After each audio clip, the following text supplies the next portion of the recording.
السلام علیکم ورحمۃ اللہ وبرکاتہ۔ کیسے ہیں آپ سب لوگ؟ امید ہے آپ تمام لوگ خیریت سے ہوں گے۔ اللہ تعالیٰ آپ کی تمام پریشانیوں کو دور عطا فرمائے۔ میرے پیارے دوستو، آج آپ سبھی لوگوں کے لیے ایک بہت بڑی خوشخبری ہے۔ ہم جو آپ لوگوں کو سورہ یاسین کے فائدوں کے بارے میں بتاتے ہیں، مجھے امید ہے آپ سبھی لوگوں کو اس سے فائدہ حاصل ہوتا ہوگا۔ اگر آپ لوگ اس سے بہت ہی زیادہ فائدہ حاصل کرنا چاہتے ہیں، اگر آپ بھی چاہتے ہیں کہ آپ جو کاروبار کرتے ہیں اس میں بے شمار ترقی ہو، آپ جو بھی تجارت کرتے ہیں اس میں اتنا اضافہ ہو کہ آپ لوگ اس کو دیکھ کر حیران رہ جائیں، تو میرے پیارے دوستو، آج میں آپ سبھی لوگوں کے لیے ایک ایسا پاورفل وظیفہ لے کر کے حاضر خدمت ہوا ہوں۔ اگر آپ لوگوں نے میرے کہنے سے اس کا ایک روٹین بنا لیا، انشاءاللہ اس سے آپ کو بے شمار فائدہ حاصل ہوگا۔ آپ کی زندگی کی تمام پریشانیاں دور ہو جائیں گی، آپ کے کاروبار میں بے شمار ترقی ہوگی، اور آپ لوگ جو بھی طرح طرح کی پریشانیوں میں مبتلا رہتے ہیں ان تمام پریشانیوں سے آپ کو نجات مل جائے گی۔ پیارے عزیز دوستو، آپ لوگوں کو روزانہ کسی بھی ایک وقت میں سورہ یاسین کا یہ وظیفہ کرنا ہوگا۔ اگر آپ لوگوں کو پڑھنا نہیں آتا ہے تو صرف آپ لوگ سن کر ہی اس کا وظیفہ کر سکتے ہیں۔ جتنا پڑھنے والے کو ثواب ملے گا اتنا ہی سننے والے کو بھی ثواب ملے گا۔ میرے پیارے دوستو، بزرگان دین نے فرمایا ہے کہ سورہ یاسین جو شخص بھی روزانہ ایک مرتبہ پڑھتا یا سنتا ہے، اللہ تبارک و تعالی اس کو غیب سے رزق عطا فرماتا ہے، اس کے کاروبار میں بے شمار ترقی ہونے لگتی ہے۔ تو پیارے دوستو، آپ لوگ میرے کہنے سے اس کا وظیفہ ضرور کریں، آپ لوگ اس کو آزما کر ضرور دیکھیں، انشاءاللہ اس سے آپ کو بے شمار فائدہ حاصل ہوگا۔ تو چلیے دوستو، اب ہم آپ کو سنا دیتے ہیں سورہ یاسین۔ دھیان سے، غور سے اس کو ایک مرتبہ آپ سنیے،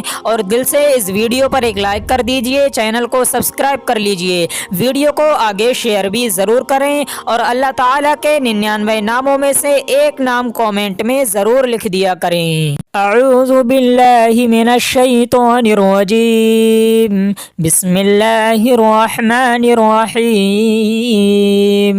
یاسین والقرآن الحکیم، انک لمن المرسلین علی صراط مستقیم، تنزیل العزیز الرحیم، لتنذر قوما ما انذر آباؤهم فهم غافلون، لقد حق القول على أكثرهم فهم لا يؤمنون، إنا جعلنا في أعناقهم أغلالا فهي إلى الأذقان فهم مقمحون، وجعلنا من بين أيديهم سدا ومن خلفهم سدا فأغشيناهم فهم لا يبصرون، وسواء عليهم أأنذرتهم أم لم تنذرهم لا يؤمنون، إنما تنذر من اتبع الذكر وخشي الرحمن بالغيب، فبشره بمغفرة وأجر كريم، إنا نحن نحيي الموتى ونكتب ما قدموا وآثارهم وكل شيء أحصيناه في إمام مبين، واضرب لهم مثلا أصحاب القرية إذ جاءها المرسلون، إذ أرسلنا إليهم اثنين فكذبوهما فعززنا بثالث فقالوا إنا إليكم مرسلون، قالوا ما أنتم إلا بشر مثلنا وما أنزل الرحمن من شيء إن أنتم إلا تكذبون، قالوا ربنا يعلم إنا إليكم لمرسلون، المرسلون وما علينا إلا البلاغ المبين. قالوا إنا تطيرنا بكم لئن لم تنتهوا لنرجمنكم وليمسنكم منا عذاب أليم. قالوا طائركم معكم أئن ذكرتم بل أنتم قوم مسرفون. وجاء من أقصى المدينة رجل يسعى قال يا قوم اتبعوا المرسلين اتبعوا من لا يسألكم أجرا وهم مهتدون. وما لي لا أعبد الذي فطرني وإليه ترجعون. أأتخذ من دونه آلهة إن يردني الرحمن بدر لا تغني عني شفاعتهم شيئا ولا ينقذون. إني إذا لفي ضلال مبين. إني آمنت بربكم فاسمعون. قيل ادخل الجنة قال يا ليت قومي يعلمون بما غفر لي ربي وجعلني من المكرمين. وما أنزلنا على قومه من بعده من جند من السماء وما كنا منزلين. إن كانت إلا صيحة واحدة فإذا هم خامدون. يا حسرة على العباد ما يأتيهم من رسول إلا كانوا به يستهزئون. ألم يروا كم أهلكنا قبلهم من القرون أنهم إليها لا يرجعون. وإن كل لما جميع لدينا محضرون. وآية لهم الأرض الميتة أحييناها وأخرجنا منها حبا فمنه يأكلون. وجعلنا فيها جنات من نخيل وأعناب وفجرنا فيها من العيون ليأكلوا من ثمره وما عملته أيديهم أفلا يشكرون. سبحان الذي خلق الأزواج كلها مما تنبت الأرض ومن أنفسهم ومما لا يعلمون. وآية لهم الليل نسلخ منه النهار فإذا هم مظلمون. والشمس تجري لمستقر لها ذلك تقدير العزيز العليم. والقمر قدرناه منازل حتى عاد كالعرجون القديم. لا الشمس ينبغي لها أن تدرك القمر ولا الليل سابق النهار وكل في فلك يسبحون. وآية لهم أنا حملنا ذريتهم في الفلك المشحون وخلقنا لهم من مثله ما يركبون.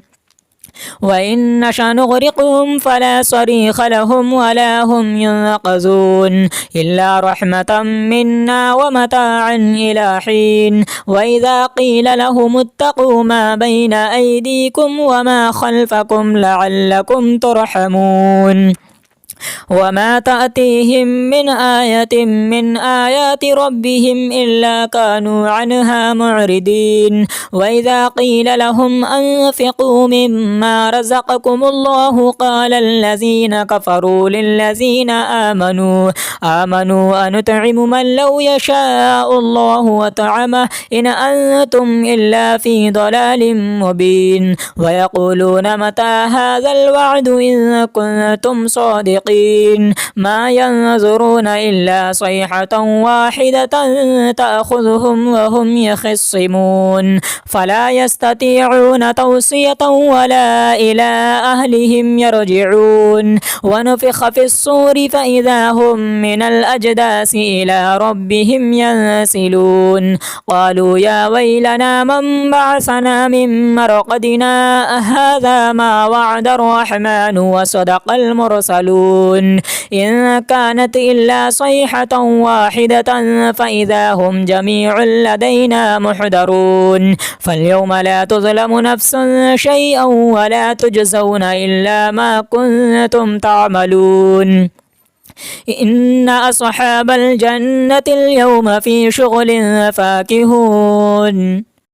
هم وأزواجهم في ظلال على الأرائك متكئون لهم فيها فاكهة ولهم ما يدعون سلام قولا من رب رحيم وامتازوا اليوم أيها المجرمون ألم أعهد إليكم يا بني آدم ألا تعبدوا الشيطان إنه لكم عدو مبين وأن اعبدوني هذا صراط مستقيم ولقد أضل منكم جبلا كثيرا أفلم تكونوا تعقلون هذه جهنم التي كنتم توعدون اصلوها اليوم بما كنتم تكفرون اليوم نختم على أفواههم وتكلمنا أيديهم وتشهد أرجلهم بما كانوا يكسبون ولو نشاء لطمسنا على أعينهم فاستبقوا الصراط فأنى يبصرون ولو نشاء لمسخناهم على مكانتهم فما استطاعوا مضيا ولا يرجعون ومن نعمره ننكسه في الخلق أفلا يعقلون وما علمناه الشعر وما ينبغي له إن هو إلا ذكر وقرآن مبين لينذر من كان حيا ويحق القول على الكافرين أولم يروا أنا خلقنا لهم مما عملت أيدينا أنعاما فهم لها مالكون وذللناها لهم فمنها ركوبهم ومنها يأكلون ولهم فيها منافع ومشارب أفلا يشكرون واتخذوا من دون الله آلهة لعلهم ينصرون لا يستطيعون نصرهم وهم لهم جند محضرون فلا يحزنك قولهم إنا نعلم ما يسرون وما يعلنون أولم ير الإنسان أنا خلقناه من نطفة فإذا هو خصيم مبين وضرب لنا مثلا ونسي خلقه قال من يحيي العظام وهي رميم قل يحييها الذي أنشاها أول مرة وهو بكل خلق عليم الذي جعل لكم من الشجر الأخضر نارا فإذا أنتم منه توقدون أوليس الذي خلق السماوات والأرض بقادر على أن يخلق مثلهم بلى وهو الخلاق العليم إنما أمره إذا أراد شيئا أن يقول له كن فيكون فسبحان الذي بيده ملكوت كل شيء وإليه ترجعون آمنت بالله صدق الله العلي العظيم أعوذ بالله من الشيطان الرجيم بسم الله الرحمن الرحيم ياسين والقرآن الحكيم إنك لمن المرسلين على صراط مستقيم تنزيل العزيز الرحيم لتنذر قوما ما أنذر آباؤهم فهم غافلون لقد حق القول على أكثرهم فهم لا يؤمنون إنا جعلنا في أعناقهم أغلالا فهي إلى الأذقان فهم مقمحون وجعلنا من بين أيديهم سدا ومن خلفهم سدا فأغشيناهم فهم لا يبصرون وسواء عليهم أأنذرتهم أم لم تنذرهم لا يؤمنون إنما تنذر من اتبع الذكر وخشي الرحمن بالغيب فبشره بمغفرة وأجر كريم إنا نحن نحيي الموتى ونكتب ما قدموا وآثارهم وكل شيء أحصيناه في إمام مبين واضرب لهم مثلا أصحاب القرية إذ جاءها المرسلون إذ أرسلنا إليهم اثنين فكذبوهما فعززنا بثالث فقالوا إنا إليكم مرسلون قالوا ما أنتم إلا بشر مثلنا وما أنزل الرحمن من شيء إن أنتم إلا تكذبون قالوا ربنا يعلم إنا إليكم لمرسلون وما علينا إلا البلاغ المبين قالوا إنا تطيرنا بكم لئن لم تنتهوا لنرجمنكم وليمسنكم منا عذاب أليم قالوا طائركم معكم أئن ذكرتم بل أنتم قوم مسرفون وجاء من أقصى المدينة رجل يسعى قال يا قوم اتبعوا المرسلين اتبعوا من لا يسألكم أجرا وهم مهتدون وما لي لا أعبد الذي فطرني وإليه ترجعون أأتخذ من دونه آلهة إن يردني الرحمن بدر لا تغني عني شفاعتهم شيئا ولا ينقذون إني إذا لفي ضلال مبين إني آمنت بربكم فاسمعون قيل ادخل الجنة قال يا ليت قومي يعلمون بما غفر لي ربي وجعلني من المكرمين وما أنزلنا على قومه من بعده من جند من السماء وما كنا منزلين إن كانت إلا صيحة واحدة فإذا هم خامدون يا حسرة على العباد ما يأتيهم من رسول إلا كانوا به يستهزئون ألم يروا كم أهلكنا قبلهم من القرون أنهم إليها لا يرجعون وإن كل لما جميع لدينا محضرون وآية لهم الأرض الميتة أحييناها وأخرجنا منها حبا فمنه يأكلون وجعلنا فيها جنات من نخيل وأعناب وفجرنا فيها من العيون ليأكلوا من ثمره وما عملته أيديهم أفلا يشكرون سبحان الذي خلق الأزواج كلها مما تنبت الأرض ومن أنفسهم ومما لا يعلمون وآية لهم الليل نسلخ منه النهار فإذا هم مظلمون والشمس تجري لمستقر لها ذلك تقدير العزيز العليم والقمر قدرناه منازل حتى عاد كالعرجون القديم لا الشمس ينبغي لها أن تدرك القمر ولا الليل سابق النهار وكل في فلك يسبحون وآية لهم أنا حملنا ذريتهم في الفلك المشحون وخلقنا لهم من مثله ما يركبون وإن نشأ نغرقهم فلا صريخ لهم ولا هم ينقذون إلا رحمة منا ومتاعا إلى حين وإذا قيل لهم اتقوا ما بين أيديكم وما خلفكم لعلكم ترحمون وما تأتيهم من آية من آيات ربهم إلا كانوا عنها معرضين وإذا قيل لهم أنفقوا مما رزقكم الله قال الذين كفروا للذين آمنوا أنطعم من لو يشاء الله وطعمه إن أنتم إلا في ضلال مبين ويقولون متى هذا الوعد إن كنتم صادقين صادقين ما ينظرون إلا صيحة واحدة تأخذهم وهم يخصمون فلا يستطيعون توصية ولا إلى أهلهم يرجعون ونفخ في الصور فإذا هم من الأجداث إلى ربهم ينسلون قالوا يا ويلنا من بعثنا من مرقدنا هذا ما وعد الرحمن وصدق المرسلون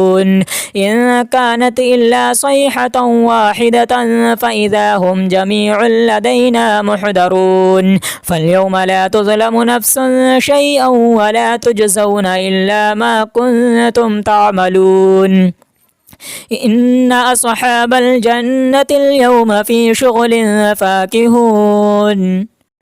هم وأزواجهم في ظلال على الأرائك متكئون لهم فيها فاكهة ولهم ما يدعون سلام قولا من رب رحيم وامتازوا اليوم أيها المجرمون ألم أعهد إليكم يا بني آدم ألا تعبدوا الشيطان إنه لكم عدو مبين وأن اعبدوني هذا صراط مستقيم ولقد أضل منكم جبلا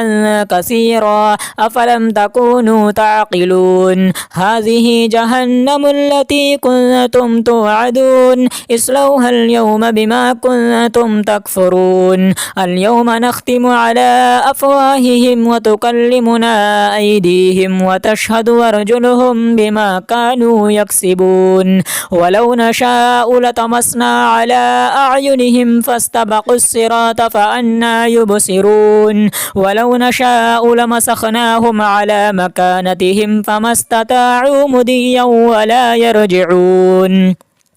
ومن نعمره ننكسه في الخلق أفلا يعقلون وما علمناه الشعر وما ينبغي له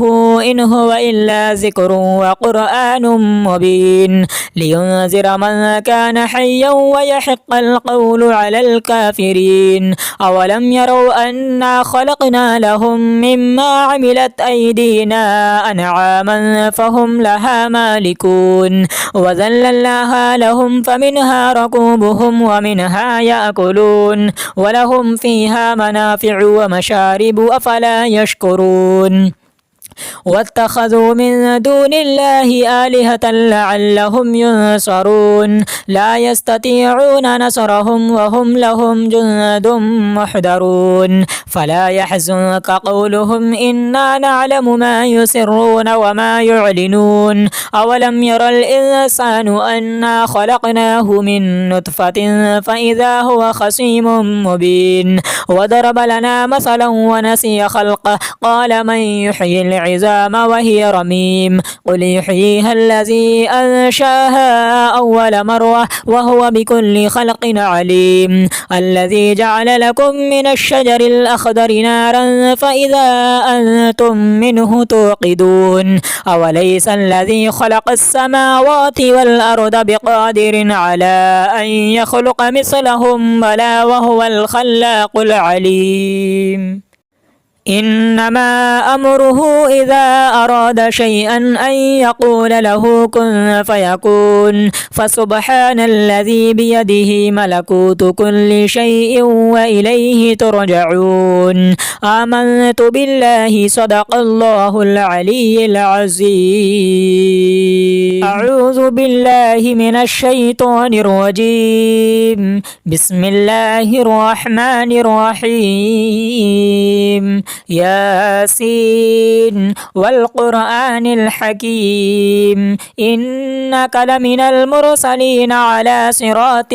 مستقيم تنزيل العزيز الرحيم لتنذر قوما ما أنذر آباؤهم فهم غافلون لقد حق القول على أكثرهم فهم لا يؤمنون إنا جعلنا وجعلنا في أعناقهم أغلالا فهي إلى الأذقان فهم مقمحون وجعلنا من بين أيديهم سدا ومن خلفهم سدا فأغشيناهم فهم لا يبصرون وسواء عليهم أأنذرتهم أم لم تنذرهم لا يؤمنون إنما تنذر من اتبع الذكر وخشي الرحمن بالغيب فبشره بمغفرة وأجر كريم إنا نحن نحيي الموتى ونكتب ما قدموا وآثارهم وكل شيء أحصيناه في إمام مبين واضرب لهم مثلا أصحاب القرية إذ جاءها المرسلون إذ أرسلنا إليهم اثنين فكذبوهما فعززنا بثالث فقالوا إنا إليكم مرسلون قالوا ما أنتم إلا بشر مثلنا وما أنزل الرحمن من شيء إن أنتم إلا تكذبون قالوا ربنا يعلم إنا إليكم لمرسلون وما علينا إلا البلاغ المبين قالوا إنا تطيرنا بكم لئن لم تنتهوا لنرجمنكم وليمسنكم منا عذاب أليم قالوا طائركم معكم أئن ذكرتم بل أنتم قوم مسرفون وجاء من أقصى المدينة رجل يسعى قال يا قوم اتبعوا المرسلين اتبعوا من لا يسألكم أجرا وهم مهتدون وما لي لا أعبد الذي فطرني وإليه ترجعون أأتخذ من دونه آلهة إن يردني الرحمن بضر لا تغني عني شفاعتهم شيئا ولا ينقذون إني إذا لفي ضلال مبين إني آمنت بربكم فاسمعون قيل ادخل الجنة قال يا ليت قومي يعلمون بما غفر لي ربي وجعلني من المكرمين وما أنزلنا على قومه من بعده من جند من السماء وما كنا منزلين إن كانت إلا صيحة واحدة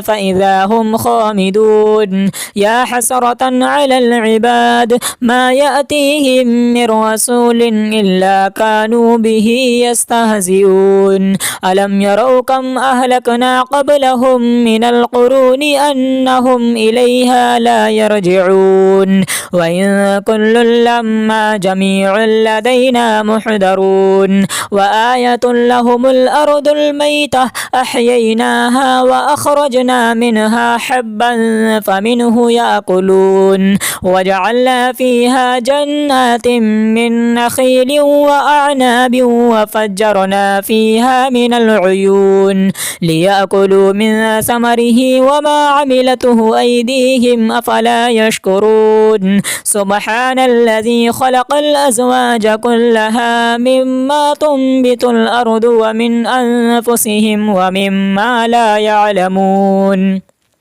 وآية لهم الليل نسلخ منه النهار فإذا هم مظلمون والشمس تجري لمستقر لها ذلك تقدير العزيز العليم والقمر قدرناه منازل حتى عاد كالعرجون القديم لا الشمس ينبغي لها أن تدرك القمر ولا الليل سابق النهار وكل في فلك يسبحون وآية لهم أنا حملنا ذريتهم في الفلك المشحون وخلقنا لهم من مثله ما يركبون وإن نشأ نغرقهم فلا صريخ لهم ولا هم ينقذون إلا رحمة منا ومتاعا إلى حين. وإذا قيل لهم اتقوا ما بين أيديكم وما خلفكم لعلكم ترحمون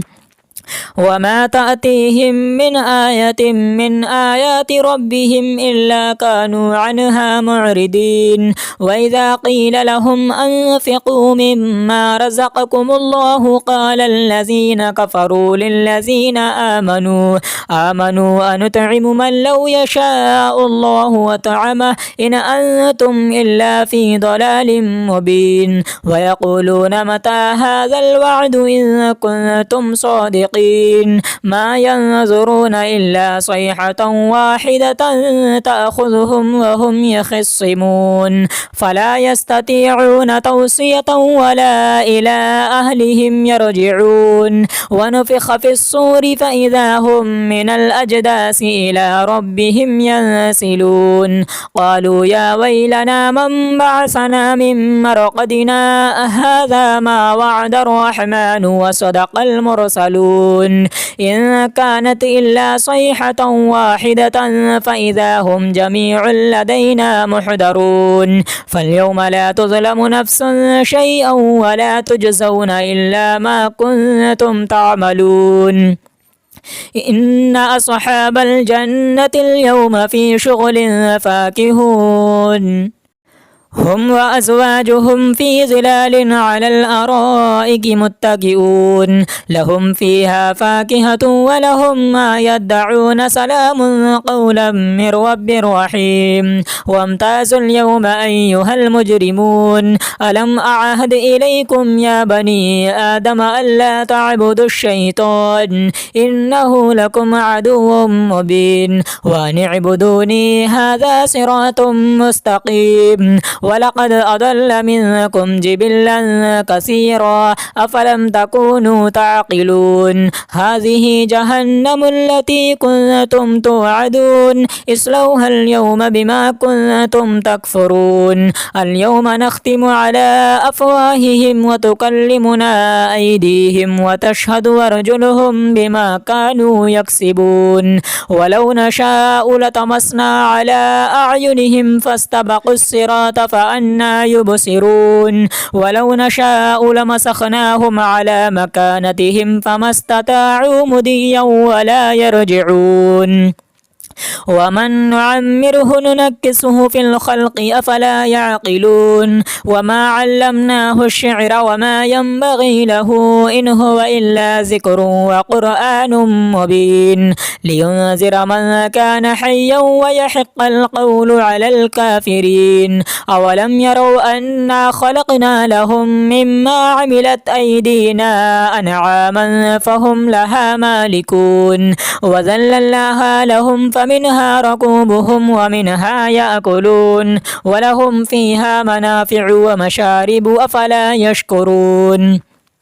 واتخذوا من دون الله آلهة لعلهم ينصرون لا يستطيعون نصرهم وهم لهم جند محضرون. فلا يحزنك قولهم إنا نعلم ما يسرون وما يعلنون. أولم ير الإنسان أنا خلقناه من نطفة فإذا هو خصيم مبين. وضرب لنا مثلا ونسي خلقه قال من يحيي العظام وهي رميم قل يحييها الذي أنشاها أول مرة وهو بكل خلق عليم. الذي جعل لكم من الشجر الأخضر نارا فإذا أنتم منه توقدون. أوليس الذي خلق السماوات والأرض بقادر على أن يخلق مثلهم بلى وهو الخلاق العليم. إنما أمره إذا أراد شيئا أن يقول له كن فيكون. فسبحان الذي بيده ملكوت كل شيء وإليه ترجعون. آمنت بالله صدق الله العلي العظيم. أعوذ بالله من الشيطان الرجيم. بسم الله الرحمن الرحيم. ياسين والقرآن الحكيم إنك لمن المرسلين على صراط مستقيم تنزيل العزيز الرحيم لتنذر قوما ما أنذر آباؤهم فهم غافلون لقد حق القول على أكثرهم فهم لا يؤمنون إنا جعلنا في أعناقهم أغلالا فهي إلى الأذقان فهم مقمحون وجعلنا من بين أيديهم سدا ومن خلفهم سدا فأغشيناهم فهم لا يبصرون وسواء عليهم أأنذرتهم أم لم تنذرهم لا يؤمنون إنما تنذر من اتبع الذكر وخشي الرحمن بالغيب فبشره بمغفرة وأجر كريم إنا نحن نحيي الموتى ونكتب ما قدموا وآثارهم وكل شيء أحصيناه في إمام مبين واضرب لهم مثلا أصحاب القرية إذ جاءها المرسلون إذ أرسلنا إليهم اثنين فكذبوهما فعززنا بثالث فقالوا إنا إليكم مرسلون قالوا ما أنتم إلا بشر مثلنا وما أنزل الرحمن من شيء إن أنتم إلا تكذبون قالوا ربنا يعلم إنا إليكم لمرسلون وما علينا إلا البلاغ المبين قالوا إنا تطيرنا بكم لئن لم تنتهوا لنرجمنكم وليمسنكم منا عذاب أليم قالوا طائركم معكم أئن ذكرتم بل أنتم قوم مسرفون وجاء من أقصى المدينة رجل يسعى قال يا قوم اتبعوا المرسلين اتبعوا من لا يسألكم أجرا وهم مهتدون وما لي لا أعبد الذي فطرني وإليه ترجعون أأتخذ من دونه آلهة إن يردني الرحمن بضر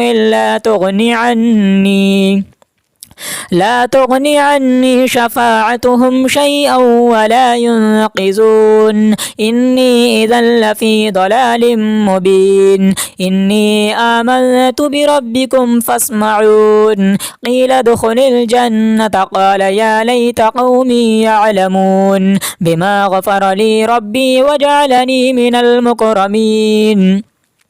وما أنزلنا على قومه من بعده من جند من السماء وما كنا منزلين إن كانت إلا صيحة واحدة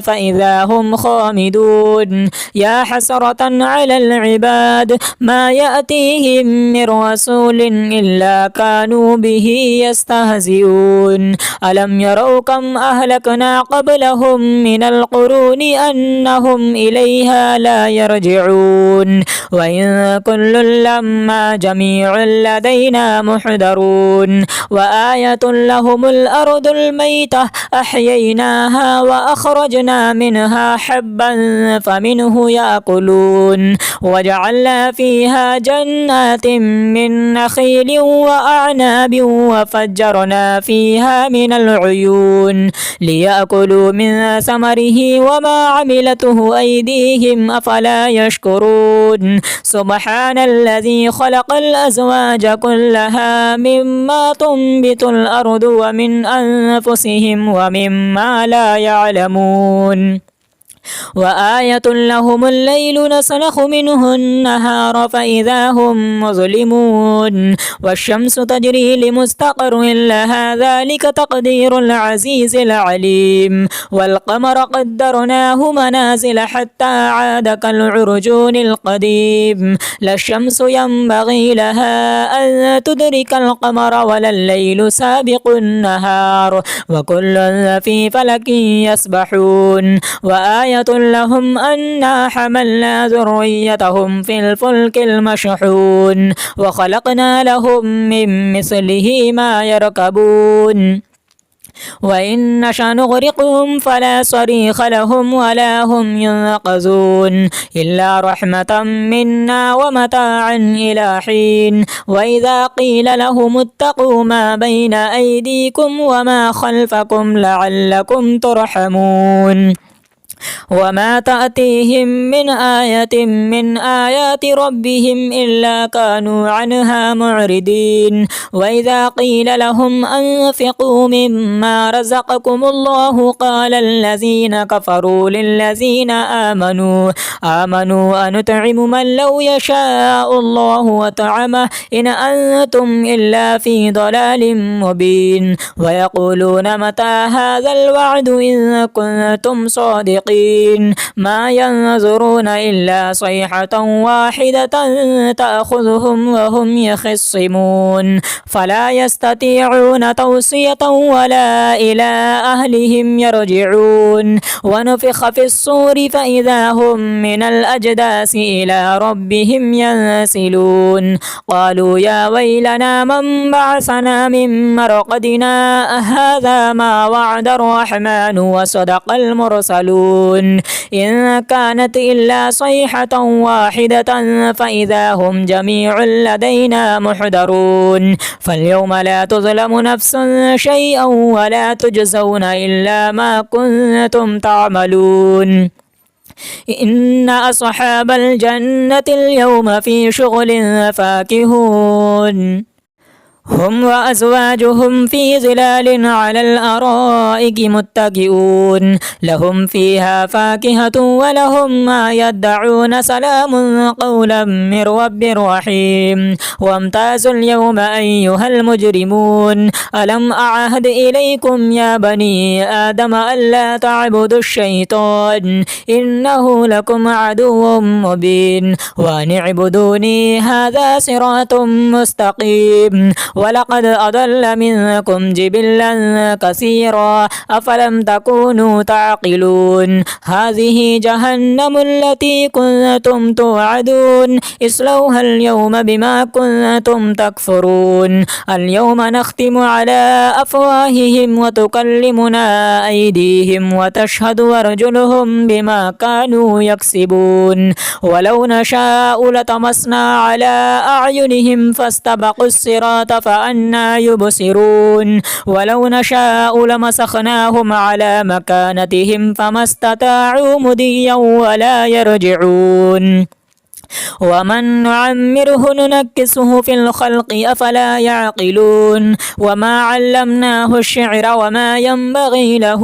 إن هو إلا ذكر وقرآن مبين لينذر من كان حيا ويحق القول على الكافرين أولم يروا أنا خلقنا لهم مما عملت أيدينا